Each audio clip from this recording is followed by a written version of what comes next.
It's day one of sewing my dream wedding dress. I've conceptualized, I've drawn out my dress design, I've shopped, and today I am ready to sew. This is the third video in my wedding dressmaking series. The first two are all about the design and the concept and the inspiration, and now we're getting into the nitty-gritty. I initially thought I would drape my pattern on my mannequin, but I think because I'm so out of my depth with this project, I thought it might be a good idea to start from a pattern, at least as a foundation. So I purchased the Sparkle Ran Gourd mid-bust corset, and I'm gonna try and make it in the 22-inch as my toile. 22-inch waist. The pattern does not come with instructions, it's just the pattern, and it also doesn't have seam allowance, and the description says this is for experienced corset makers, which I am not, but I am delusionally optimistic. So let's just see how this goes. In my head, it'll be good to see how it fits, and then I can sort of work from there, adding different shape, bringing it up, bringing it down. I don't know, it's just a starting point. Corset makers, you might want to look away because I have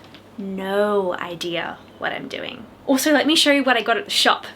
I'm hoping to make my dress with primarily secondhand material, so I went to a secondhand fabric store called the Nest Community. It's just out of Brisbane, and it was seriously a magical place. I bought so much fabric and even some notions, and it all came to $220, which is kind of amazing. Let me give you a speed run of what I got. 11 meters of this white interfacing, $2 a meter. Well, they called it interfacing, but I think it's actually a natural fiber. I burned it and it looks like a cotton or a linen, and it's honestly giving the energy of cotton or gandy, which is sort of like a paper-like structured cotton. Or at least that's what I learned from the Roberts Wood website, and I trust Roberts Wood with my life, so awesome. I immediately went on a side quest at the fabric store and I got these pinky satin lace chiffon fabrics because I really want to make a vintage inspired nightgown piece. Nightwear, like a slip with a beautiful shawl, I don't know. But seriously, how beautiful is the chiffon? I wish you could feel it, it's amazing. Most everything is an offcut, but some things I got by the meter, and the offcuts were like $5 each or less. Shimmering white organza, a lightweight, crinkly, embossed fabric. Fabrication unknown. This stiff, voluminous fabric with little flowers on it. The only downside of shopping secondhand is that you're not sure of what the actual fabrication makeup is. It's just a guess. But it's like a fun guessing game. This sort of polyester lining fabric, it's sort of like a crinkly white material. I think it's cool. This ivory whitish fabric, it's sort of giving silk dupion if it were not as stiff. It's like a little sister of dupion. This offcut, more ivory offcuts. This crinkly crepey sort of material. This crinkly, silky kind of material. I have no idea what this fabric is, but I like it. A few meters of chiffon, or something that looks like chiffon. And a very exciting collection of notions, including satin ribbons, little lace applique, and satin bias binding. And I also got this wooden frame with this cotton twill tape on either side, so instead of using an embroidery hoop to do sequins, which sometimes can leave a residual mark after you kind of take it off, you can instead sew your fabric taut in between these two cotton twill tapes, and they will have the tension so that you can embroider, but it won't leave a mark. $15. Awesome. Oh wait, one more thing. You'll love it. Not wedding related necessarily, but this is a Japanese flower stitch presser foot for my domestic machine. I've never seen something like this before. It looks like this. Ain't that wild? It sews in a circle, so you can make a beautiful eyelet, but if you change the stitch settings, it can make a flower. She was a fairy.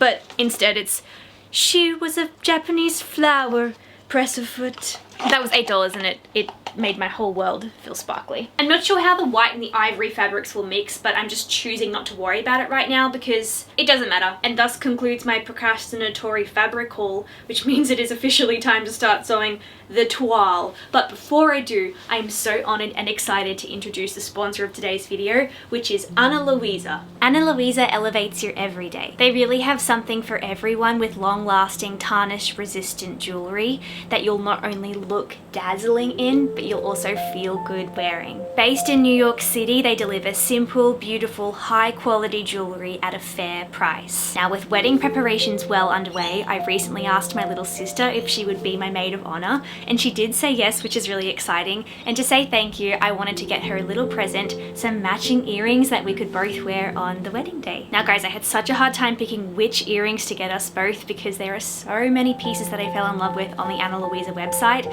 like the Julia medium gold hoop earrings, the medium Frida pearl hoops, and the letter necklaces are so sweet. But ultimately, I took inspiration from one of me and my little sister Emma's favorite childhood movies, Barbie, the Diamond Castle, and I just knew we had to get matching heart jewelry so we could be connected, connected, protected, protected. You know, someone gets that reference, surely. Anyway, I got the Jessica Puff heart hoops in gold, and because my sister is a silver girly, I got her the exact same earrings but in silver. They came in the cutest Matchbox packaging, and guys, they are truly adorable. They feel like such high quality pieces, and I am so excited to give my little sister her pair. I think they'll be really cute to wear on the wedding day, getting ready, and also in her bridesmaid dress and my wedding gown. And it'll just be a cute little detail that we get to share together. And I'm so happy that we'll get to enjoy the earrings past the wedding because Ana Luisa jewelry is made to stand the test of time. At Ana Luisa, every piece of jewelry is rigorously tested and guaranteed to be long-lasting, hypoallergenic, and water resistant, and the jewelry won't break the bank with pieces starting from just $39. Now if you like any of the pieces that I showed in this video, or you also want to get matching earrings or jewelry with your best friend or sister, then I have an amazing discount for you. I'm gonna leave a link in the description box of this video, and you can go to Ana Luisa and get 20% off your order if you use that link or my discount code. So feel free to use that link if you're interested, and please let me know if you end up getting any pieces for yourself. I would love to know, and I hope you guys enjoy Ana Luisa as much as I do. Thank you so much to Ana Luisa for sponsoring this video, and let's get into corset toile making. I'm going to try and build a single layer corset, and I'm following the instructions from a book I'm reading on a website called Everand, and the book is The Basics of Corset Building, a Handbook for Beginners. It's very thorough and I need instructions, so hopefully this works. Because my pattern didn't come with seam allowance, I had to add it in manually, which is totally fine. I just traced out my pattern piece on some calico, and then using my soft tape measure, I added a 1/2 inch seam allowance to all of the seams. I guess every single side of the pattern, that's what I did. Then I cut it out twice, one for the left and one for the right side of the corset, and I laid them down neatly so that I could see how the whole thing was progressing. And I also made sure to label every single piece, both in the center and then also in the left and right corners, so that they would all be easy to align when I was sewing them together. Something I'm sort of confused about is what fabric I should use for the corset, because it seems to be that the fabric that is widely used for corsets is cotton couture, but you can also make a corset out of tulle. So I'm a little bit confused because the cotton couture is meant to be great because it doesn't really have stretch, it will retain the shape really well. But then you can have a tulle corset inside of a dress, and that works? Maybe they're just for different functions. Needless to say, I don't know what fabric I want to use for my bodice. I added seam allowance, I cut out all of my pieces, I labeled them meticulously, so now I just sew them.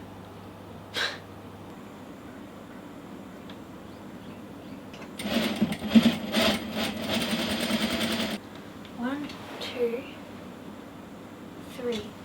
Probably should pin it this time. I quite literally have no idea how to put the gusset in here. I'm just gonna quickly Google that. Side note, I call them gussets and I call them gauze in this video. I don't know what they're meant to be called. I think they're called gauze, but basically I interchange those terms in this video because I don't know what I'm talking about, so apologies. Know that I'm talking about the same thing when I say gussets and gauze. The same thing. I'm just stupid. Okay, I could be wrong, but it seems that I'm going to do a line of stitching and I'm going to fold the seam allowance underneath. Well, I don't even know if there's seam allowance, it's just like a slit. But I'm gonna fold it underneath. I'm just gonna like top stitch this like underneath. It seems a bit rogue to me, but I watched a few videos then and it seemed like people were doing that. Word around town. Of course I bought a pattern that has no instructions. It just is so pretty. It looked so pretty and it looked so close to the shape that I wanted, so I was like here I've basically just folded the seam allowance under and I'm just doing my best to pin the two pieces together. I don't think I like this and I don't think I'll want it for my final. I guess I'll just try and proceed.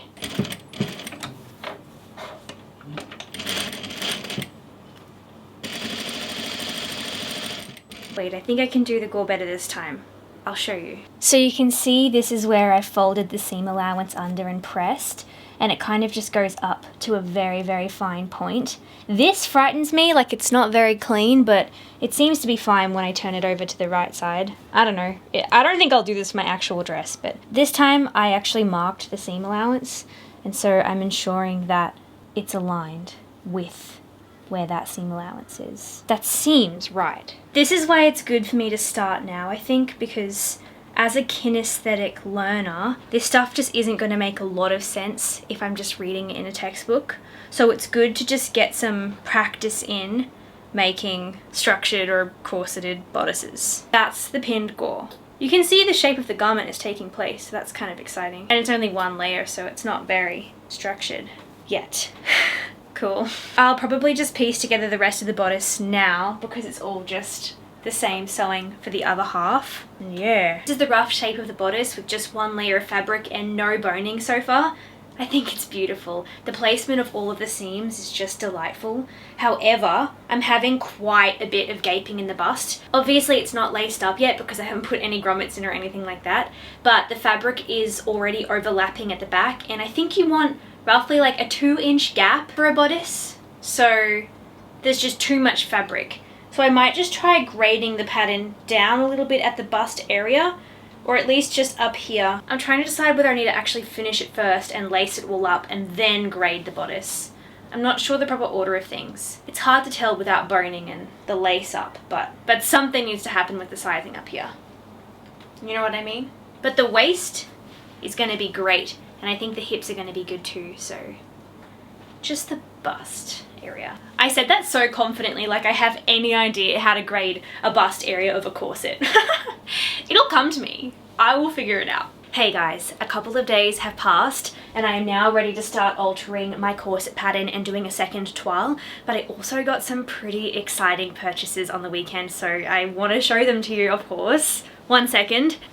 I got a new ironing board. This feels like such an adult purchase, but it's also so comical because I'm literally a full-time sewist and my ironing board was broken. The stand has been broken for as long as I've been sewing and I've just been sort of making do. It doesn't really bother me, but the ironing board cover started going a bit moldy and I was like, do you know what? It's time. So I got the biggest, fanciest Joseph ironing board, and it's actually so nice. Let me show you. Not sponsored, by the way. I paid for this and I'm just excited about it. Can you just appreciate how beautiful it is on this side as well as this side? And it's so thin, and then you just have these yellow parts. Those are like the actual functional parts. Okay, I'll see if I can get it up because it's like a special mechanism. Oh yeah. What's really exciting is usually my ironing board stops here, and a lot of ironing boards do, and they have this weird little metal or silicone plate where you can place your iron, which I don't need because I have an iron holder. And so this ironing board goes all the way to the end. So you get like an extra 30 centimeters of ironing board, which is so epic. Not to mention this one has like an extra probably 2.5 inches of width. So good. And then, wait, what if you need a little thing? Wait, you can't even see. And it's got this thing. Again, I don't need this for my iron, but I can put all of my knickknacks. Because you guys know I cut on my ironing board, so I always have like scissors, pens, tape measure, ruler, and they all just sit here and they roll off continuously. Now I've got this little tray. So good. Did I mention I got it for more than half off? It's quite literally $320. And I got it for $150. Oh yeah. Oh, the other thing I'm really excited about. Sorry, I'm gonna get back to my wedding dress making, but whatever. So ordinarily I do a lot of patchwork sewing, which means I sew, then maybe I overlock, and then I come around here to iron. And I've always thought it would be awesome if my ironing board had multiple height settings. And because it was broken, it did not. But now, Probably so obvious because most people would have ironing boards that do this, but I have never. Oh, time to do some patchworking. Wait a second. Oh, so good. And then it's like this. Do do do do do do do do do do do do. You know? I'm done. I'm done. Pretty cool. The other thing I bought was copious amounts of tulle from Lincraft. They were having like a 50% off sale right now, and their tulle is kind of ugly. But it was $2.50 a meter. But I thought if I layered each color individually, sort of like how they made the Cinderella dress in the 2015 live action movie, the variegation of color will hopefully be beautiful and not weird. And in my head, these cheaper tools will be the internal structural layers of tulle, and then I'll buy some prettier tulle to go on the outer few layers. That's sort of my concept. Also, if you're counting, I spent $220 at the secondhand thrift store, $100 at Lincraft, and $40 for my Sparkle Wren pattern. So that's like $360 so far. The price will go up still. I've got more room in the budget too, so yeah. So here's the dress form, and what I've done is on one side of this pattern, I have basically pinched in where I had excess fabric, and I just made sure that everything is laying as perfect as possible. And you'll see that on this side, all of the gaping still remains, and that's because it's completely mirrored, so I only need to adjust one side of the pattern, and then we should be good to go. I will add that I tried to lay down all of the seams where I thought they would be laying if it fit properly, so I've tried to keep them all aligned at like the bust point and the side seam, and that way it's not all just getting pulled to the back, if that makes sense. So that's why there's even sort of gaping along all of these areas. The next step is to unpick this side of the bodice and trace out these new pattern pieces onto paper. That's why my corset making textbook said baste everything together, because you'll be unpicking. I didn't baste, I sewed properly, which is fine. I didn't want it to all fall apart, but that's kind of the point, I suppose. Lesson learned.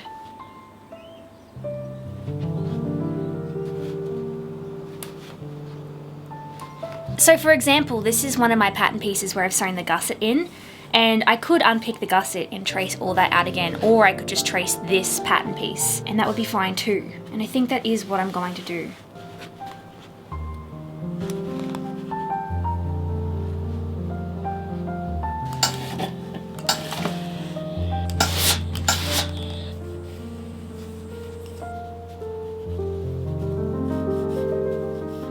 I've just got to head out for a meeting, but I'm gonna be back. See you immediately. I'm back. I'm gonna finish tracing out each pattern piece, and then I can cut everything out and re-sew it.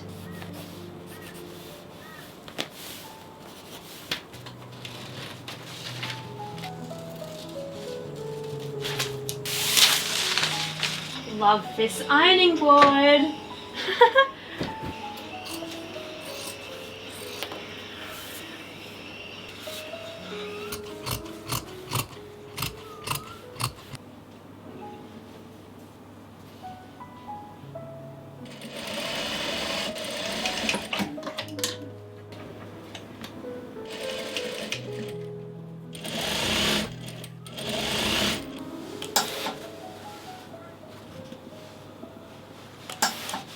Pressed out all of the seams, and that is the bodice. I don't know how to attach the grommets when there's only one layer.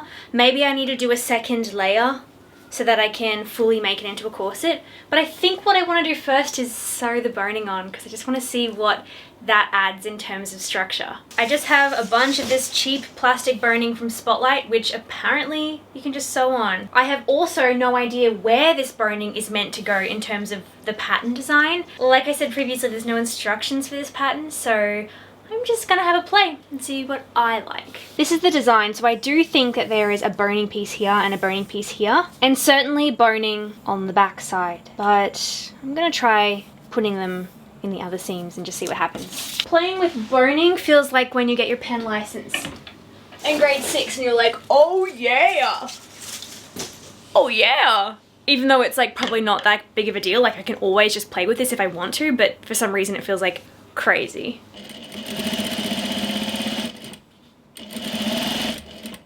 I like the function of sewing on the boning for a toile, but I think I would want to actually put it in a case for my real guy. It just feels wrong. I don't know why, but it just feels like I'm being a little sneaky.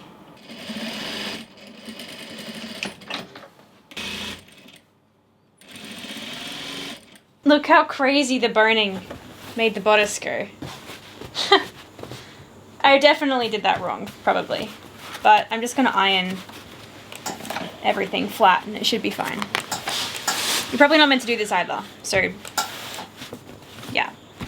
Okay, boned bodice.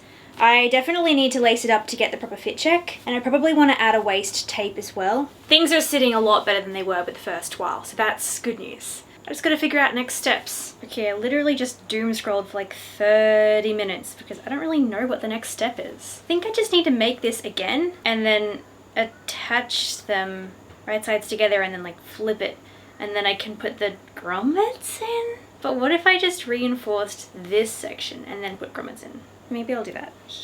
What I've done here is kind of unhinged, but on the end of the corset, I sewed right sides together another piece that was exactly the same. Then I understitched the seam allowance to the wrong side of the lining, and now I'm just gonna flip it so it sits on the inside, and I'm literally just gonna top stitch my boning on here and then put the grommets in. Love you like I love you. Wait. So tangled. Alright, get ready to witness some of the most dodgily installed grommets of all time. This corset is getting real yikes. But really I just need to get it on my body and just see what the vibe is. Just a little bit aggravating how many steps there are, I think, before you can kind of get it on your body. You just have to like make it. You basically just have to make it. Which would be fine if I knew what I was doing, but I don't. What I did then was I took my awl, my tailor's awl, which looks like this, and I basically just bashed that right in between the two boning channels on the outer edges of my corset, and I'm going to take the cheapest grommets known to mankind, and I'm going to bash them through those holes. No, my reverberating friend, you are not the beginning and the end. Please don't watch any of this as a tutorial to do anything. This is not the way to install grommets, but hey, it should work for this function. That was some truly spooky work right there, but let's lace this up now, I guess. I didn't add a waist stay. I wanted to lace it up first. Here is the draft, the toile number 1, the first look. It's naturally wanting to skew a little bit, but a part of the problem is that when we were lacing this up, the lace snapped, so I'm kind of just holding it taut with my hand. Generally it's kind of a good fit, I think, but I also don't know what I'm looking for. I feel like everything has just been pushed up and there's like quite a lot of like spillage at the top of the bodice. I don't even know if that's the right word, but if I put my arms down, well, it unlaces a bit. I just feel like it's a lot here. I think maybe I need to add like an inch of fabric to the top of the bodice. It just feels sort of provocative for my style. There's quite a lot of gappage at the back of the corset, and I'm pretty sure that's normal corset things. From what I've heard, you want a little bit of a gap there, but I'm just struggling to understand next steps. Because if I have a corset underneath my dress, how do I do the pattern for the dress? Do you know what I mean? Because I would want my dress to be completely closed around this corset. So do I put this bodice on and then like drape the dress once the bodice is on? Or do I just drape a whole new pattern on my dress form without the reduction? Not that this is giving me much reduction, but it is giving me some. Or do I drape my dress from the corset pattern and just add a little bit more at the back? I don't really know. At this stage I'm kind of like, why did I make this? But I'm hoping that things will start to make sense soon. Ultimately, I don't mind if it is a corset back, but I don't want the gappage. Maybe, I actually don't know. I sort of wonder if maybe I've just laced it a little bit too tight, and now that it's sort of looser, maybe that's like a better fit. I just don't want all of my breast tissue to be like up here, you know? And I don't want to be completely flattened. Maybe I just don't really understand what corsets are, or I don't know. I don't know what I was expecting. I'm just trialing. Maybe like I need to just redraft a pattern on my dress form.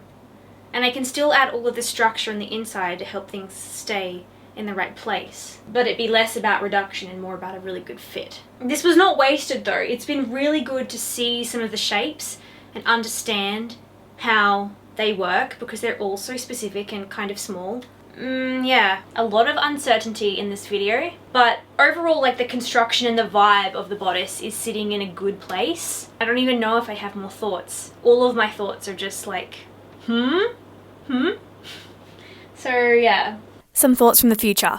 I actually wonder if all of that excess fabric from my first toile was kind of critical, because when you tighten it up, you're going to have some of this excess breast tissue and it needs to go somewhere. And for me, it was getting pushed up, but I'm wondering if I have a little bit of extra fabric there, it will just fill out the space rather than sort of spill over the top. Not that it was really spilling, but it like felt like it for me at least. So yeah, I think I want to do another toile of the first pattern, the original pattern, and this time lace it up. I have no idea why I didn't just commit to it the first time. I just got a bit spooked, I think. But yeah, I have to try that. Anyway, I'm going to leave the video here. I still have a lot of learning to do about corset making, a lot of learning to do about how to make this fit properly and the way that I want it to. So I'm going to keep reading my textbooks. I'm probably going to do a few more toiles in the next video, and hopefully we get to that dream fit. Anyway, thank you so much for hanging out with me. Thank you for being here for the wedding series. All of your love in the comment section has meant the world to me, and especially all of the little pieces of advice. I've been reading every single comment, and honestly, I've been so grateful for your input, so thank you, thank you, thank you. I'm so looking forward to the rest of this series, and I hope that together we'll be able to get to the dream dress. It feels far, far away right now, and I still feel so apprehensive, but hey, we're just gonna go one step at a time. Hopefully it makes sense eventually. Anyway, thanks for being here. I'm sending you so much love, and I hope all of your projects are going really well. And as usual, please let me know how they're all going. What are you up to? What are you sewing? Any cool patterns? Are you making stuff for Christmas? Let me know. I love hearing about your projects as well. If you want more content from me, of course you can follow me on Instagram, but I'm also making content on Patreon. So if you want some more long form stuff from me, head over there. It's a really sweet community, and I'd love to have you there if you'd like. But otherwise, I'll see you guys in the next video. We have so much more work to do. It'll be fine, it'll be fine. If you're still here, hit the like button or feel free to subscribe for more content just like this. And I will see you guys very, very soon. Bye.